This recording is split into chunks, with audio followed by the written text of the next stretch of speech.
un tiempo con la invitación especial que me hiciera la pastora Nancy Fuentes de Mujer Libertadora, Yopal, Lanare, Colombia. Gracias, pastora, por la invitación a continuar hablando sobre sanidad interior. Como psicólogo clínico cristiano y como pastor, ayer llevamos a cabo una pequeña introducción a este tema que significa sanidad interior. ¿Qué significa sanidad interior? Obviamente, la exposición que llevé a cabo nos llevó a pensar acerca de lo que era el punto de vista de Dios y el punto de vista del hombre. El punto de vista de Dios obviamente es muy lógico y nos dice: sean santos. Les di a Jesucristo, mi Hijo, lo envié a la tierra, sufrió, murió, sangró en la cruz del Calvario, en su ministerio derrotó a Satanás y Máximo. Esto fue hecho en la cruz del Calvario. Entonces, ¿por qué no pueden ser santos? Pareciera que nos dijera Dios, porque tanto en el Antiguo Testamento como en el Nuevo Testamento nos pide que seamos santos. Es interesante porque también hay otra palabra un poco difícil de entender, que es la palabra justicia.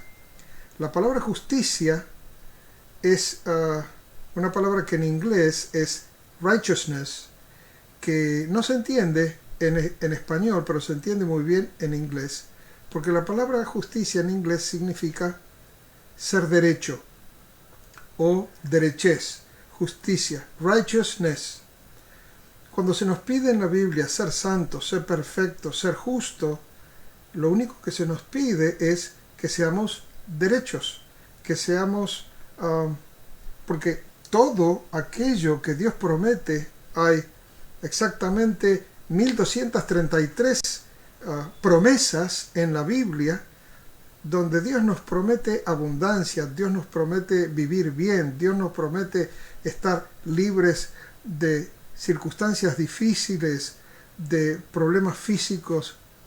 Entonces, cabe preguntar, ¿pero por qué vivimos así? Y obviamente la Biblia nos dice, porque no estamos viviendo conforme a la derechez, a la justicia que Dios quiere que nosotros vivamos.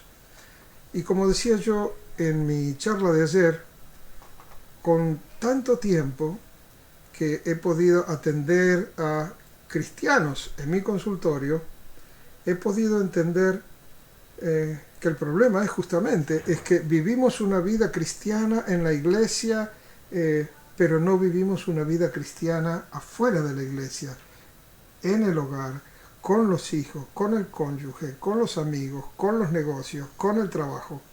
Es como que nos olvidamos de ser cristianos. Perdón, no digo que seamos todos. Yo me culpo también porque en mi trayectoria de más de 40 años de cristiano fui evolucionando, ¿no es cierto?, en este camino. Hay algunos que muy rápidamente pueden hacer la voluntad de Dios, pero a otros les cuesta. Y tiene que ver con algo que hemos aprendido, que lo vamos a hablar en alguna otra charla, que se llama el egoísmo. El egoísmo está íntimamente ligado a nuestra naturaleza.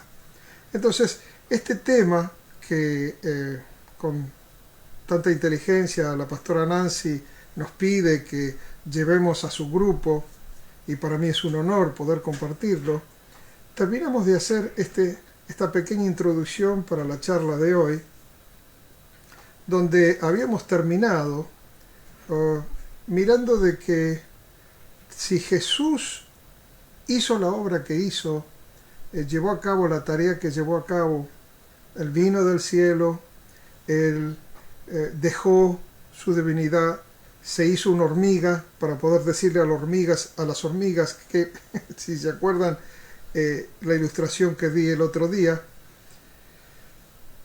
que hay peligro y cómo vivir bien. quiere decir que hay una forma para vivir bien, y esa forma es en el Evangelio, llevando a cabo las buenas nuevas, viviendo la vida que Cristo nos regaló. Habíamos terminado hablando de que la forma para hacerlo, y para eso di otra ilustración que eran las dos luces, ¿verdad? El Sol, la Luna, que la Luna es un planeta muerto, que no tiene luz propia, pero gracias a su posición delante del Sol, entonces brilla, ¿verdad? O sea, nosotros miramos la luz de la Luna, es más, en lugares de oscuridad, si la Luna está completa, luna llena, ese lugar está lleno de luz. Pero no es luz de luna, es luz de sol reflejado en la luna. Y habíamos leído acerca que es a través de reflexionar, de reflectar esa luz, es que la luna nos da su luz. De la misma manera nosotros poniéndonos delante de el Hijo, ¿verdad? Le permitimos a nuestra vida brillar, porque por otro lado la Biblia nos enseña que nos dio el Espíritu Santo. El Espíritu Santo está en todos aquellos que le han aceptado, que le han recibido. Entonces ese Espíritu Santo duplica la vida de Jesucristo desde adentro hacia afuera.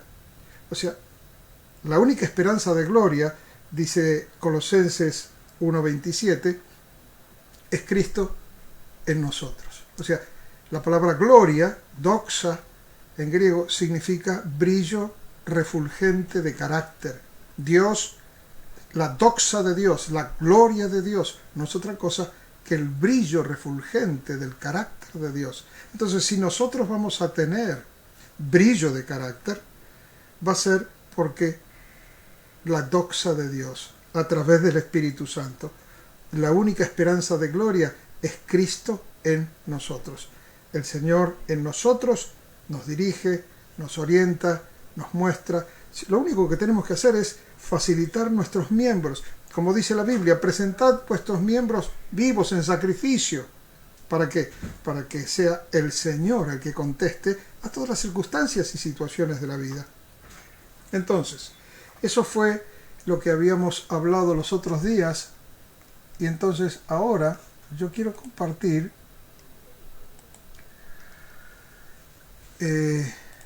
la continuación de estas dos luces grandes, el sol, la luna, cómo la luna refleja su fulgor a través de su posición celestial delante del sol, y nosotros podemos mostrar quiénes somos en Cristo a través del fruto del Espíritu. Amor, gozo, paz, paciencia, benignidad, bondad, fe, mansedumbre, templanza, que es el fruto del Espíritu. Si el Espíritu Santo está en ti, entonces te vas a manifestar en esta vida de esa forma. No hay alternativas, ¿verdad? Quiero compartir desde la Biblia para la enseñanza de hoy Lucas 19:13, en donde leemos que Jesús les da una parábola. Lo interesante de poder escuchar las parábolas de Jesús, en donde Él en un momento les dijo, la única forma de que yo les pueda describir el reino de los cielos es a través de las parábolas, porque de otra manera no lo entenderían. Y esto me llevó muchos años entenderlo, hasta que entendí que, por eso siempre decía, el que tiene oídos para oír, que oiga, porque hay que entenderlo, pero hay que entenderlo no con la razón, no con la lógica, sino que hay que entenderlo con el Espíritu. Y dice así la palabra de Dios en Lucas 19:13, que un hombre noble se fue a un país lejano para recibir un reino y volver, y llamado a 10 siervos suyos les dio 10 minas, y le dijo, negociad entre tanto que vengo. Aconteció que vuelto él, después de recibir el reino, mandó llamar ante él a aquellos siervos a los cuales había dado el dinero, para saber lo que había negociado cada uno. La mayoría de nosotros hemos escuchado este pasaje, esta parábola, pero yo quiero hacer un comentario al respecto. Vino el primero y le dijo, Señor, tú me diste una mina, acá lo hice trabajar, produjo 5 minas más. Y también le dijo, bien, te pongo sobre 5 ciudades. Vino el otro y le dijo, aquí está tu mina, la tenía guardada, la hice trabajar y ganó 10 minas más. Y entonces le puso sobre 10 ciudades. Pero luego vino aquel que dice, yo tenía una mina y la tenía guardada en un pañuelo porque tuve miedo de ti, porque sé que eres un hombre severo, que tomas lo que no pusiste, ciegas lo que no sembraste. Entonces Jesús le dijo, mal siervo, por tu propia boca te juzgo. Sabías que yo era un hombre severo, que tomo lo que no puse y que ciego lo que no sembré. ¿Por qué pues no pusiste mi dinero en el banco para que al volver yo lo hubiera recibido con los intereses? Y dijo a los que estaban presentes, quitadle la mina y dadla al que tiene las 10 minas. Y esto muchas veces no se entiende. Y tiene que ver con esto, con lo que habíamos hablado ayer, en donde todo lo que nos da Dios para vivir una vida en este planeta caído, con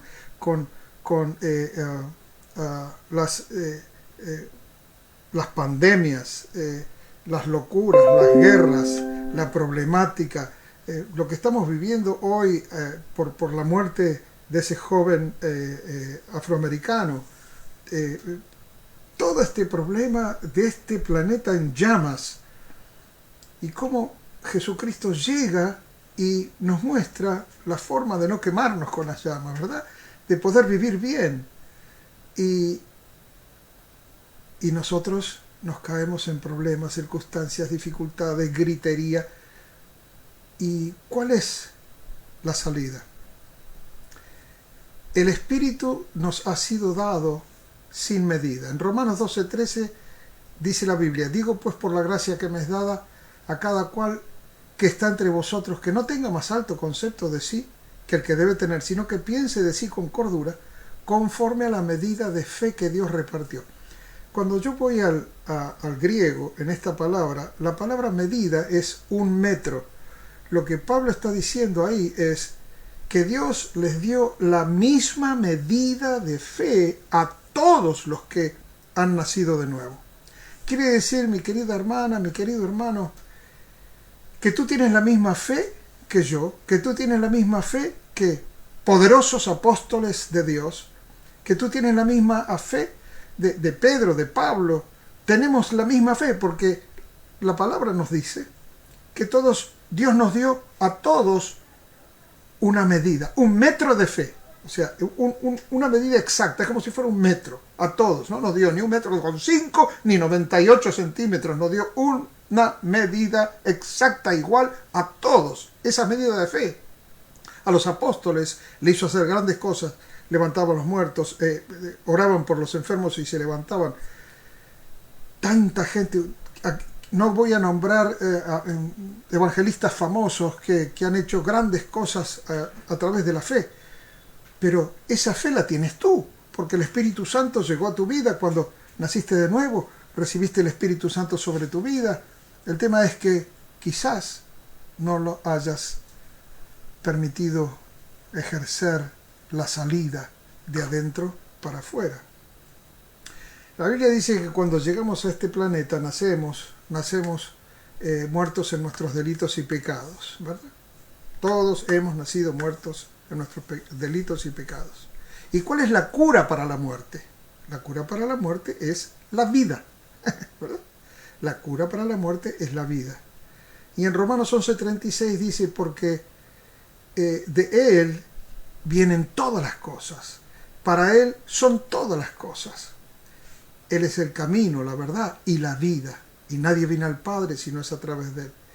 Mira que cuando dice allí que debemos nacer de nuevo, la única forma de ver el reino de Dios, de entrar en el reino de Dios, es naciendo de nuevo.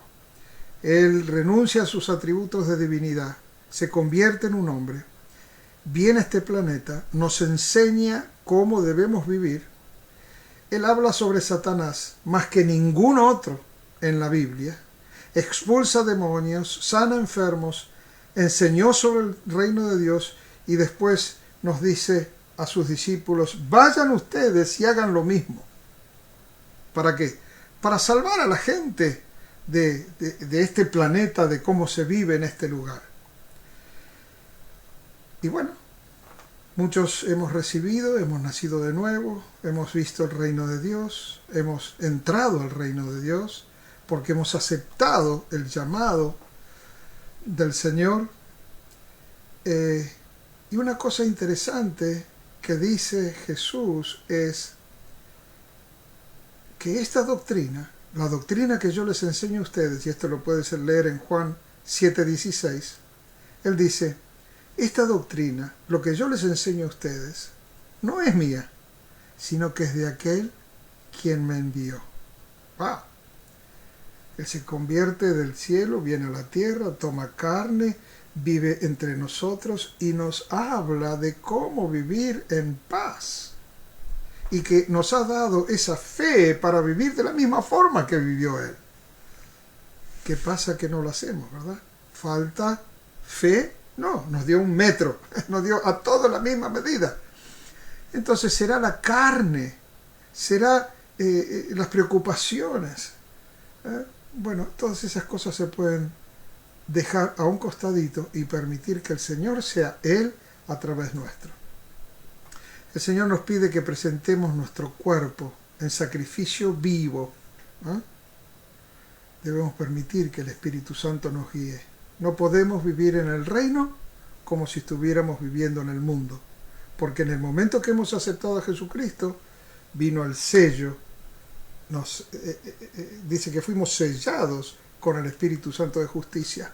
O sea, el Espíritu Santo de justicia, que significa derechez, que significa rectitud, está dentro, tenemos que dejarlo que salga hacia afuera. En este planeta con pandemias, con caos económicos, políticos y sociales, Cristo vino para darnos una vida en abundancia, pero la única forma de hacerlo es saliendo del mundo y viviendo en el reino. Acuérdate, Él dijo, esta doctrina no es mía, es de aquel que me envió. Dios nos muestra una forma para vivir absolutamente maravillosa, sin conflictos, en gozo, en paz.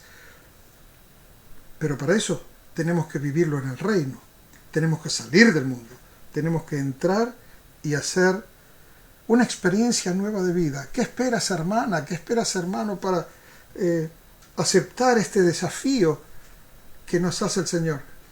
Todo lo que hizo Dios en el sacrificio de Jesucristo está hecho específicamente para que prestemos atención.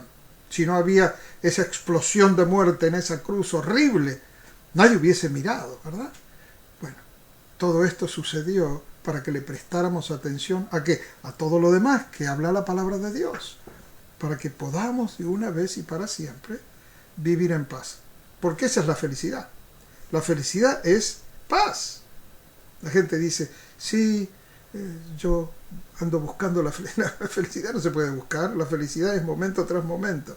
La felicidad es familia, es un trabajo que puedas traer un dinerito. La felicidad es momento a momento y saber que el Señor te ha llamado, que eres su hijo y que estás destinado al cielo. Que Él te llamó porque Él te quiere para siempre con Él. Yo creo que esto es la introducción a sanidad interior, ¿verdad? Vamos a estar trabajando muchas otras cosas con estas charlas. Agradecemos a la pastora, a la pastora Nancy, que nos invita para estas charlas. También vamos a tener charlas en otros horarios con la hermana Connie, que se ha dispuesto también a hacernos algunas preguntas y llevar a cabo una dinámica bien interesante. Por ahora nada más, tan solo te llamo a la reflexión. La vida cristiana no es difícil vivirla, porque el que la va a vivir es Cristo en ti y a través tuyo. Hasta la próxima. Dios te bendiga.